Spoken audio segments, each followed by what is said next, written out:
Welcome to the next session, my dear friends. In the previous session, we are discussing about the aeration topic. So in this next session, we are starting another miscellaneous treatment, that is treatment with activated carbon. Treatment with activated carbon.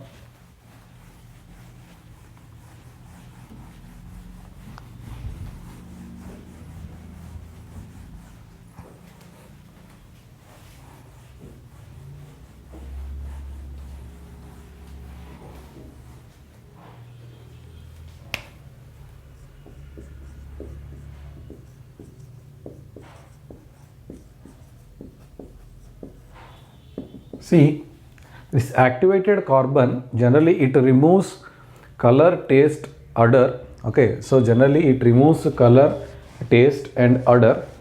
When the generally because this activated carbon will have a lot of surface area. Okay, so activated carbon, it is a fine material. It is a fine material, a fine carbonaceous.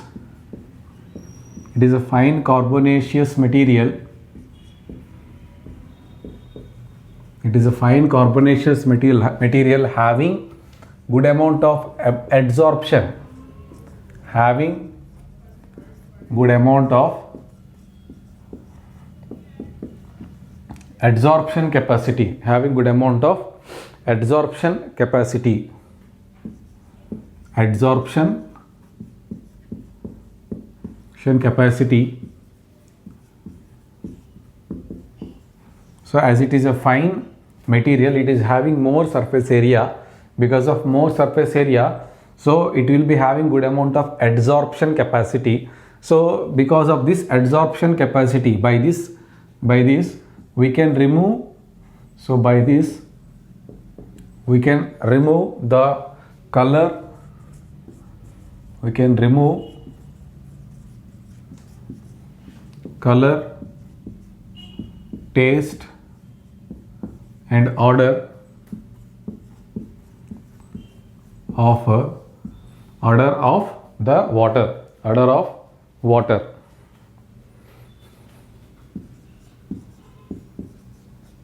It can also remove phenolic, it can also remove phenol compounds, so which if present in the water, they may react with the chlorine and cause chlorophenols, which are carcinogenic. So those can be removed. It can also remove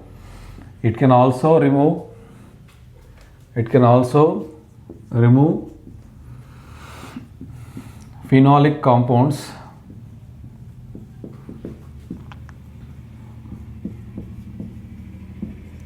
So it can also remove phenolic compounds. So by this we can reduce the doses of chlorination, and also the bad effect of chlorination, that is formation of chlorophenols, can be avoided. Okay, so here it can be applied in water treatment as a filter media. Or how to use this activated carbon is, either we can use this as a filter media such that the water will get interacted with the activated carbon. Okay, or as a fine powder feed, we can just spray it like a powder on the water. Okay, so we can just use it like a fine powder feed. So it can be added in powdered form before and after coagulation, but before filtration. Okay, so activated carbon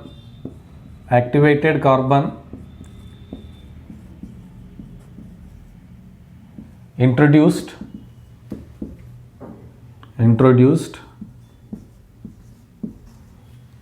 it can be activated carbon introduced in powdered form.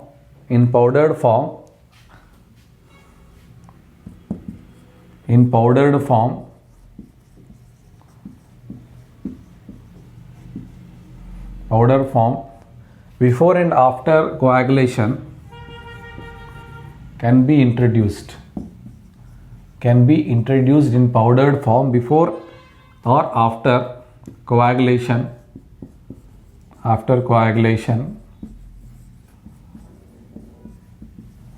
But before filtration we need to do this. So, but before filtration we need to do this. This activated carbon treatment should be done before filtration. So dosage is 5 to 20 mg per liter. So normal dose ranges from 5 to 20 mg per liter. So overdose is not harmful here. So overdoses is not harmful. Overdoses is not harmful. So this is all about activated carbon. So it is a fine matter by which we can remove color, taste and odor causing impurities, and also phenols also we can remove. We can add it in the form of a filter media or in the form of a powdered form. If you are adding it in the form of powder, we need to add it before or after coagulation, but before filtration. The normal doses is this. Overdoses is not harmful. This is all about the activated carbon. Next is controlling of algae growth inside the treatment units. So if this algae growth, if you don't control it, what it will do generally, it will release foul gases. Okay, if algae growth generally in sedimentation tanks or filters, everywhere there will be continuous water supply will be there. So always water will be present, because of which what happens, if a continuous presence of water will leads to the formation or the growth of algae. Okay, so this growth of algae, if it is within the limit, then it is not a big problem. It is not a big problem. It releases oxygen, so which will be helpful for the decomposition also. But if it is more than required, then what happens? It causes unnecessary odors. Okay, unnecessary dissolved gases will get released into the water, so by which the treatment may not be smoothly carried out. That is, we need to control the algae growth up to the requirement. Okay, that is the thing. But algal growth control, algal growth control. Okay, algal growth control.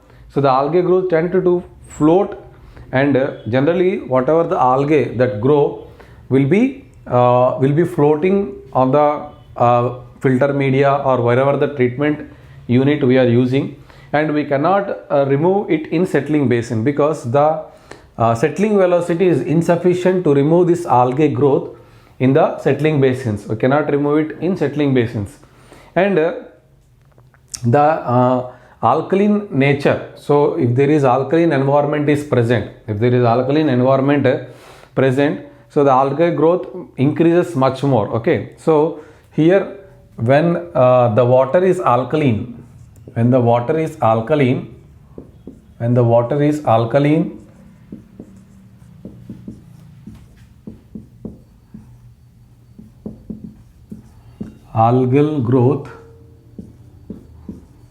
algal growth increases, and it cannot be removed,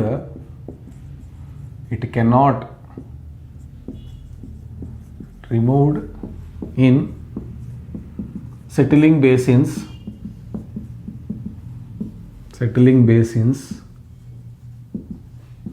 Okay, so here it can be controlled.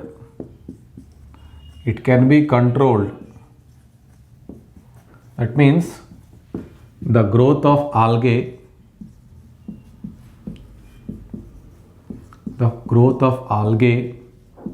can be controlled by adding copper sulfate. Very, very important. Can be controlled by adding CuSO4.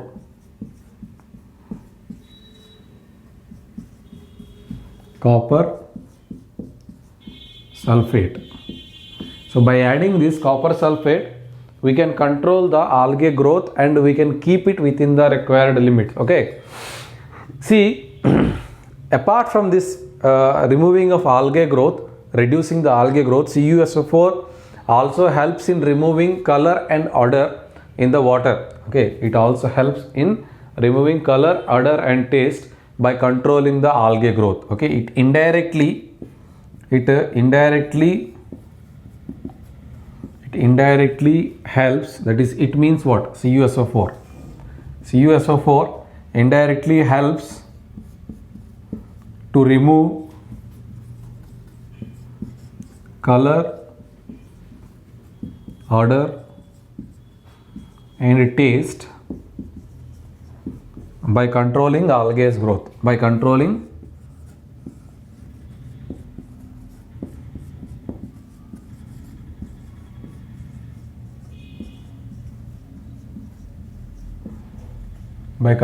algae growth. Okay, so this is how we control the algae. So if you don't control the algae, what happens is eutrophication. So uncontrollable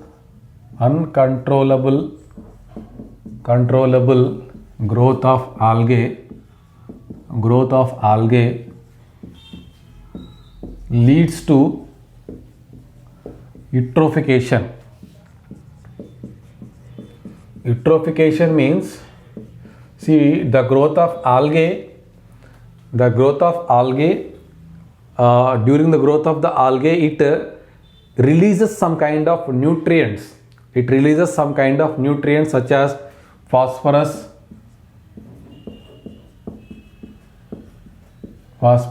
nitrates.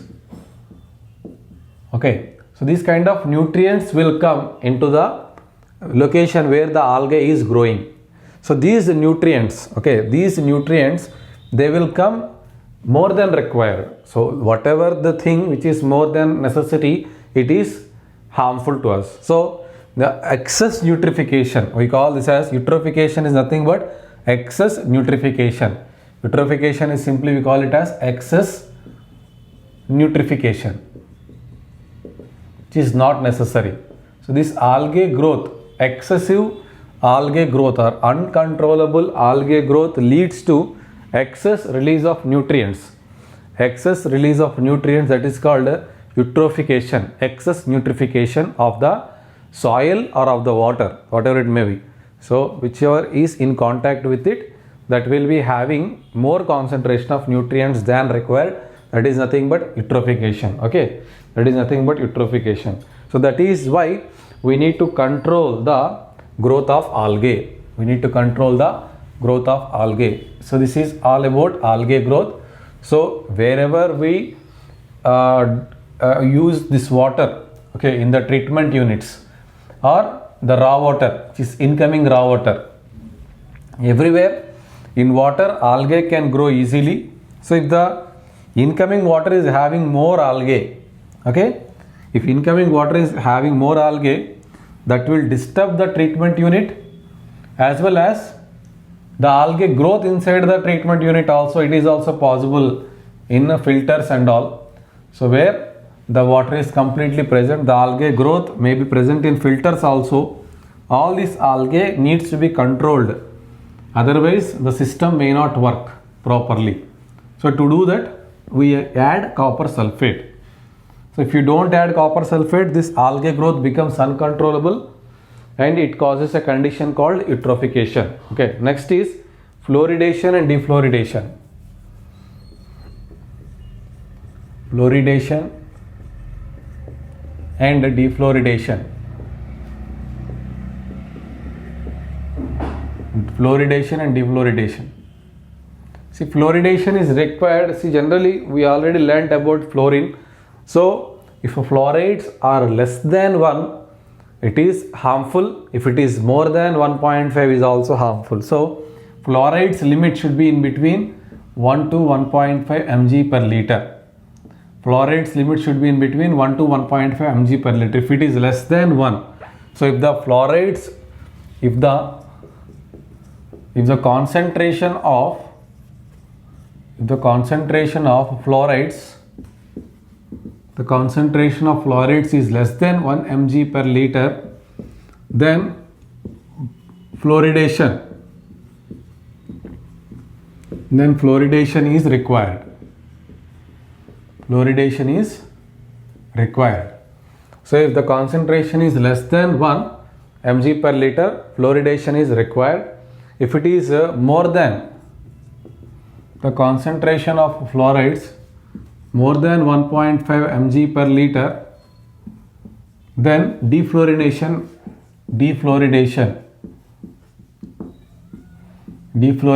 is necessary. Defluoridation is required. Okay. Now how to do fluoridation? How to do defluoridation? See, generally we do fluoridation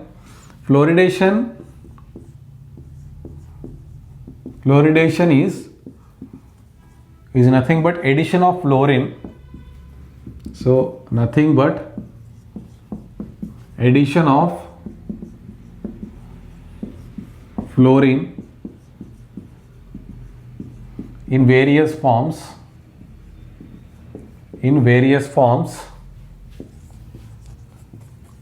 such as sodium fluoride.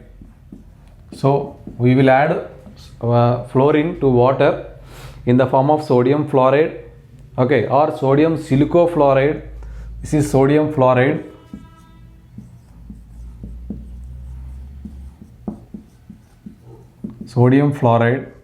And sodium silicofluoride Na2SiF6. This is sodium silicofluoride.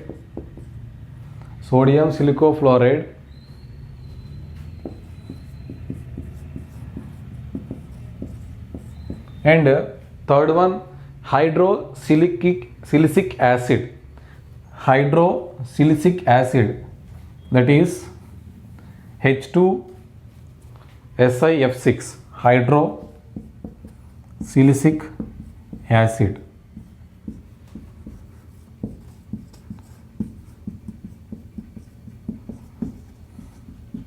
In any format we use the addition of fluorine can be done.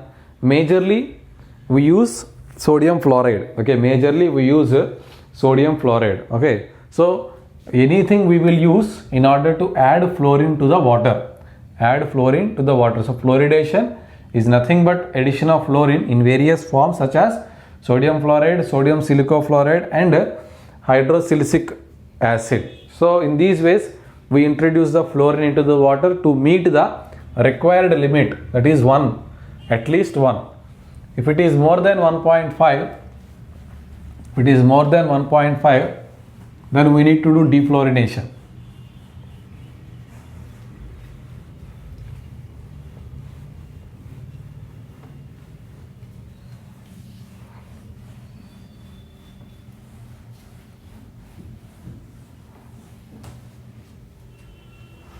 If it is greater than,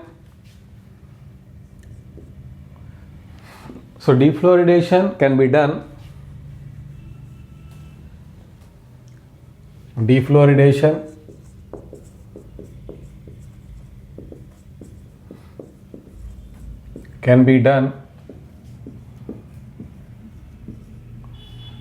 From many methods, okay, by any of the following methods.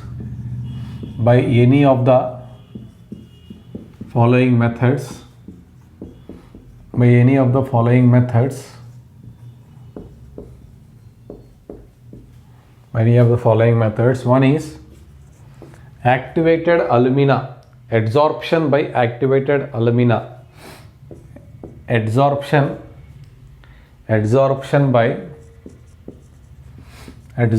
by activated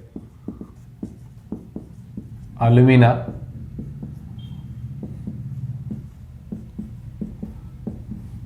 Also we call this as Prashanti technique. We call this technique as Prashanti technique.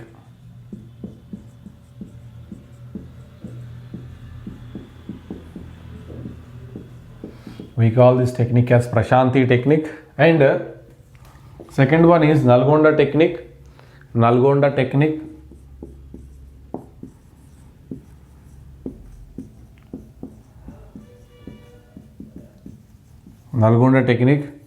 And the third one is ion exchange adsorption method. Ion exchange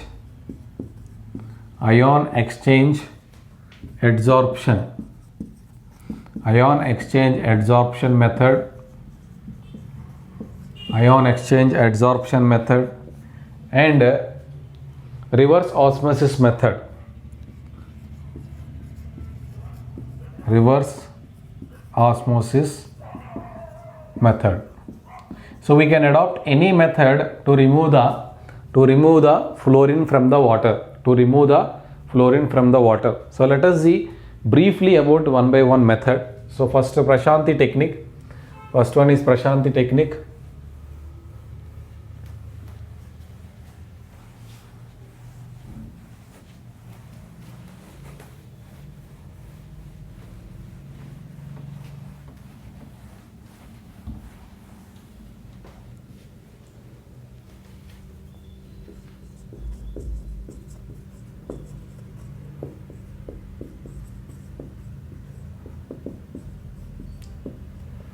Prashanti technique. See, raw water is allowed to pass through the granular bed of activated alumina. So the raw water is allowed to pass through the granulated bed of activated alumina or activated carbon or bone charcoal. Okay, or serpentine. There are many things. Instead of activated alumina, we can use many compounds in respect which is similar to that. Okay.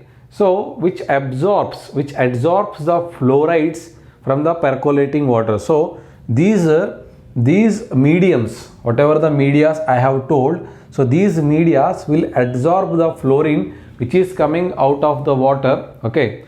So among these methods, among these medias, whatever the medias I have told, activated alumina, activated carbon or bone charcoal, serpentate, activated bauxite, all these things can absorb the fluorides, but the best out of it is activated alumina. That is generally we also call this as adsorption by activated alumina. Okay, so it is the best, it is the pH, the range for to carry this method in a very efficient way, that is 5 to 7. Okay, so when the pH is between 5 to 7, we can easily remove the fluorides. When the bed of AA is exhausted, it is regenerated by caustic soda, that is NaOH solution. Using that solution, we can regenerate the bed again. See, Prashanti technique is nothing but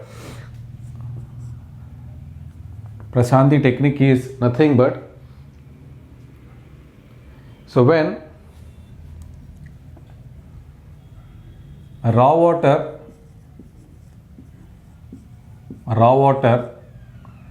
is allowed, raw water which is having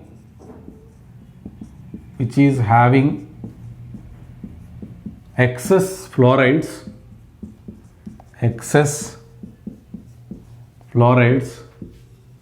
is allowed to percolate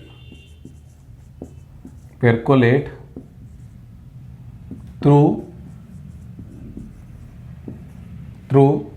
the medias, through the granular bed of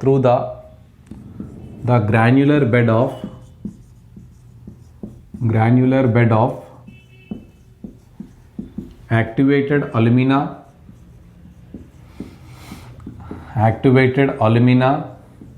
or activated carbon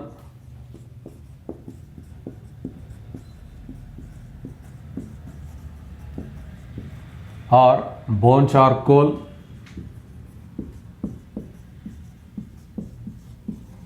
or serpentate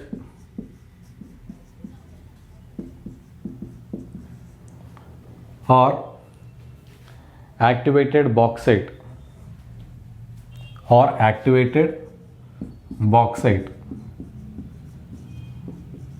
So any medium you can use, but among them the best is activated alumina. So when raw water is having excess fluorides, is allowed to percolate through the granular bed of all these. So the fluorides, the excess fluorides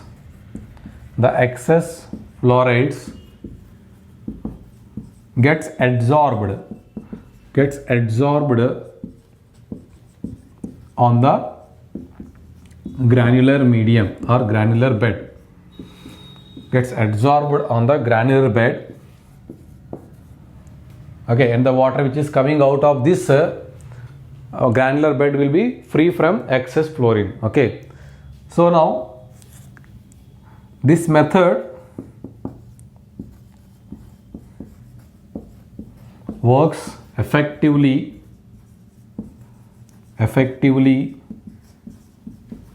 when pH is kept in between 5 to 7. When pH is kept in between 5 to 7, so this Prashanti technique will be very effective. So when the activated alumina, so when during this process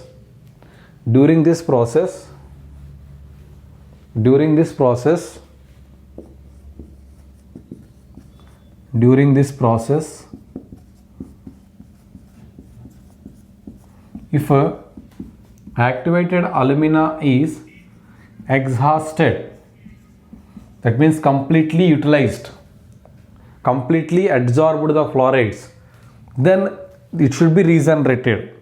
Okay, it can be regenerated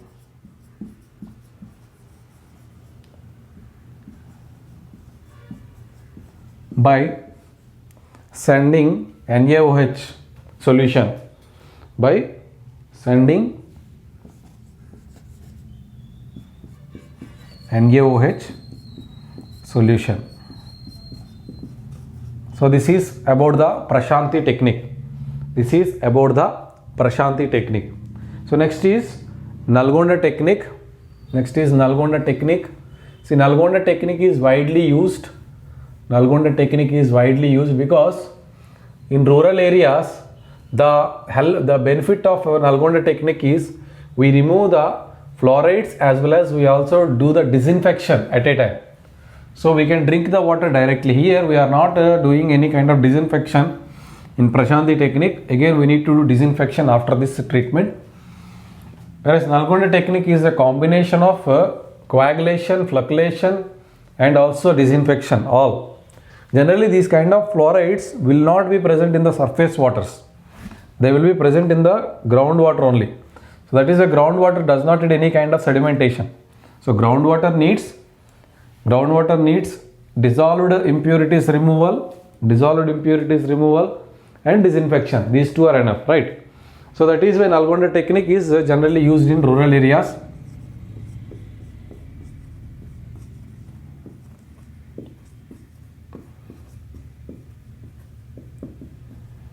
So if you see the Nalgonda technique, first the raw material is mixed with adequate amount of lime. Okay, so if you look at the flow chart, you will understand it in a very better way. First, whatever the raw water which is coming here, so the raw water is raw water. So this raw water is mixed with lime and alum at a time. Okay, we will mix the lime in a mixing basin.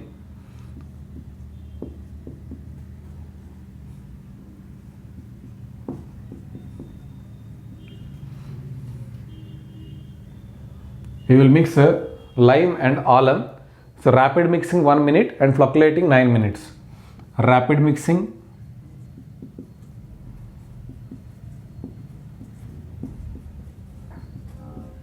and flocculating 9 minutes.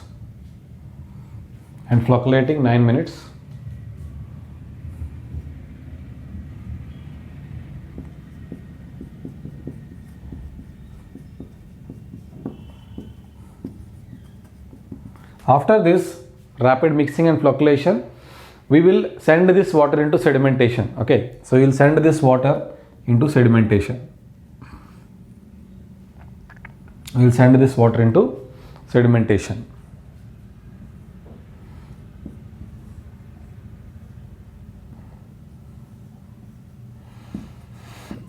Sedimentation. So here during the sedimentation we also add a bleaching powder. Okay, we also add the bleaching powder here,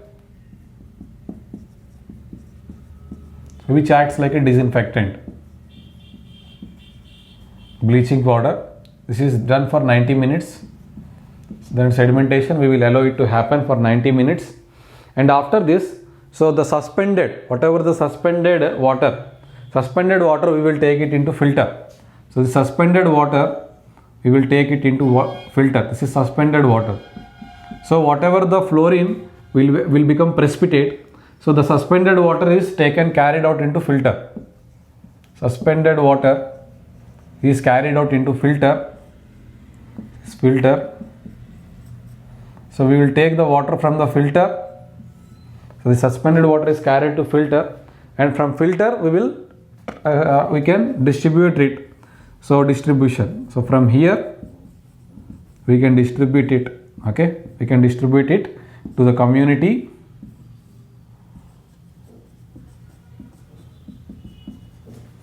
To the community we can distribute it. So this is a methodology, a flow chart of this method of Nalgonda technique. So first the raw water, whatever the raw water is mixed with adequate amount of lime in the form of lime CaO or in the form of sodium carbonate. So here the lime can be added in the form of CaO or in the form of Na2CO3, sodium carbonate. So in any form we can add the lime to the water. Okay, and thoroughly mixed. We thoroughly mix the lime, and then we will introduce the alum into that solution, and slowly we will add rapid mixing of alum, and then we will slow mixing of alum. We will do about 10 minutes to 9 minutes like that, and left undisturbed for 1 hour. We will left undisturbed this for 1 hour inside the sedimentation tank. And bleaching powder is also added during this period. We will add the bleaching powder also. Once the water is settled, all the precipitate is settled, we will take the suspended water into the filter, and there we will do the filtration. If it is anything is needed, then that filter will take care. Okay, so the combination of alum and bleaching powder will help for the settlement of the dissolved particles, as well as disinfection also done simultaneously. So now whatever the water we are getting out of this filter is free from fluorine as well as free from impurities, so which can be directly consumed. That is why this is beneficial. In the Prashanthi technique, we only focusing on defluorination, not on other things. So this is a complete process. This is a complete process in which the raw water directly distributed with a simple technique. That is why this technique is most widely used technique for removal of defluorination as well as disinfection. Both are taking care simultaneously. Okay, that is about the Nalgonda technique. And next thing is ion exchange.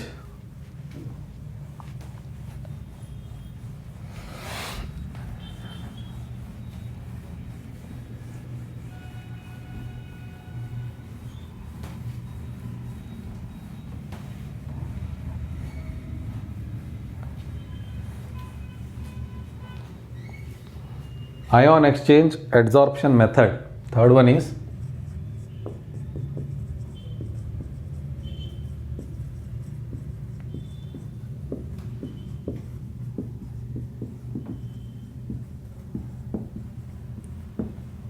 ion exchange adsorption method. So it is similar to the ion exchange method. See how we do this ion exchange method for removal of hardness. We will discuss it in the hardness topic. In the same manner, what we do is, here fluorides are anions. Okay, fluorides are anions. We need to use anion exchange resins. Okay, here see, ion exchange adsorption method means in fluorides F minus needs to be removed. Okay, F minus needs to be removed. So F minus needs to be removed. It can be done by ion exchanging. Okay, so needs to be removed. So this can be performed. This can be performed by exchanging F minus with Cl minus. So F minus we are exchanging it with Cl minus. This is ion exchange, ion exchange. So the water, whatever the fluoride containing water will first adsorb on this ion exchanger. Okay, water will adsorb on the ion exchanger. So from the adsorbed water, ion exchange takes place in the form of exchanging fluoride ion by chloride ion. Okay, so this is nothing but ion exchange adsorption method. Ion exchange adsorption method. So we will discuss the same method, ion exchange method, in hardness also. We will discuss there also in a elaborated way. In the same manner here also the working pattern is same, but here we are replacing F minus, but in hardness we are replacing cations, Ca2 plus Mg2 plus we will replace there. Here we are doing anion exchange. Okay, here we are performing anion exchanging. Okay, this is called anion exchanging. Anion exchanging. So there in hardness we do cation exchanging. Okay, so this is ion exchange adsorption method. Next is reverse osmosis method. Reverse osmosis method. So reverse osmosis method means sending the water, impurified water, through a semi-permeable member. Semi-permeable member. Reverse osmosis. The fourth method. Reverse osmosis. So this method also we use for removing salt also. Any kind of impurity present in the water that can be removed. That can be removed by inserting a semi-permeable member. If the impurity is salt, then it is called desalination. If the impurity is fluoride, then it is called defluoridation. What impurity you are removing, that is that method. Fluorine is removing, defluoridation. Salt is removing, desalination. But the method is same. This is for reverse osmosis method. How this method is? Generally, what is osmosis? So what is osmosis? If you take a tank like this, so one side we will take it as a fresh water. So let us take this as fresh water. So let us take this as a fresh water. This is saline water. Saline water. If the fresh water is moving this side into the saline water, okay, into the saline water, this is called osmosis.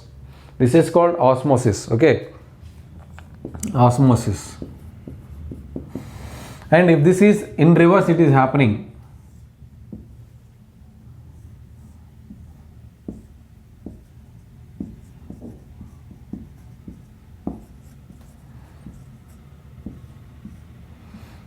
Here this is fresh water. So if this is happening in the opposite direction, this is called reverse osmosis. Reverse osmosis. Here in reverse osmosis, this is a semi-pervious member. This is a semi-pervious membrane which allows only flow of water, not impurity. So it won't allow the semi-permeable member, semi-pervious membrane does not allow the impurity to pass through this filter paper or the membrane. It allows only water. So if this is here, salt is the impurity. In the place of salt, if you keep an impervious membrane such that it won't allow the fluorine into the water, then this kind of method also we can use to remove the fluorine. This is nothing but reverse osmosis method. This method is used for desalination as well as defluorination, or any kind of thing we can remove by putting a proper pervious membrane, okay, which can resist the movement of the impurity. That is what is the concept here. That is reverse osmosis method. So these are the methods we are having to remove the fluorine from the water or add the fluorine in the water. Next is desalination. Next miscellaneous treatment needed is desalination.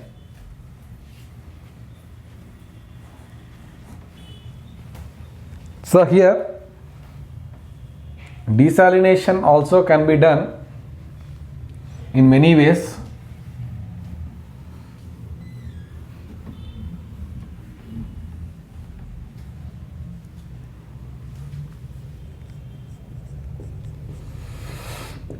Desalination. So desalination can be done in many ways. First one is reverse osmosis, we have discussed right away. So first one is reverse osmosis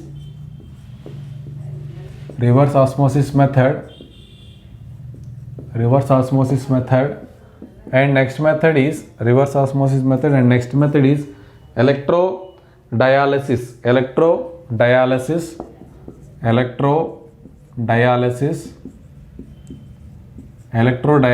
and the third method is distillation.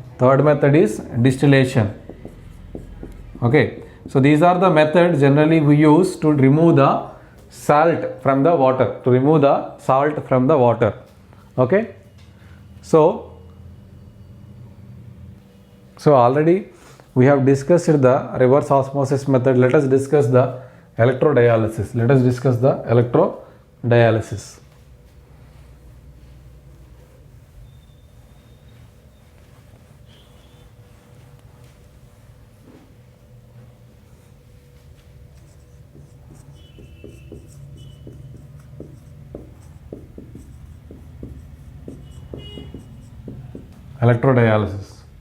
See here, electrodialysis means salt water is passed through the impetus of an electric current. Okay, so salt water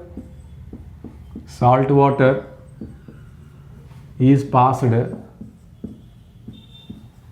through the impetus of electric current. Okay, so there will be an electrode. So from this battery, what we do, we will send the water through this electrodes, series of electrodes. So these are the series of electrodes carrying different charges, plus, minus.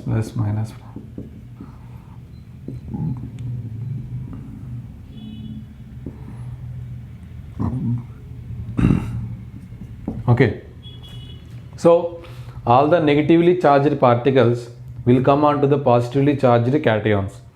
Okay, so all the negatively charged particles will come onto the anion permeable members. So one is cation, so this is anion permeable member, one is cation permeable member. So the negatively charged will remove the cation.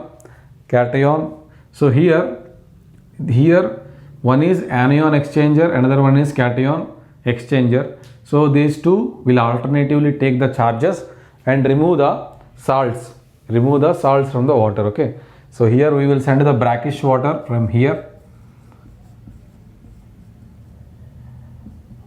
that is salt water. So we will send the brackish water here.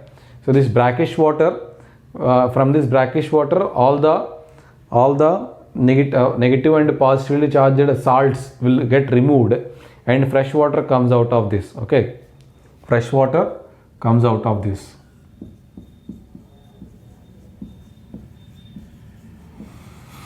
So now once we switch off this power, then what happens, these charges will disappear and we will get a thick concentration brine here. Concentrated brine solution will come here. So after the fresh water is completely taken, okay, we'll stop the brackish water, we will collect all the fresh water, and now what we will do, we will stop this power. So whatever the electrodes, whatever the negative and positively charged ions which are present here will become brine solution and come out again. So this is very concentrated salt solution, that is brine solution, and this will be fresh water. We can separate them like that. This is called electrodialysis. Next is distillation. So distillation is a natural method by which we can remove the salt using the natural source of energy, it is light energy. or else artificially we can do. If you supply light energy naturally, or we supply heat energy naturally, that is natural. If it is doing the same method by providing external source of heat, then it is artificial method. Okay, distillation.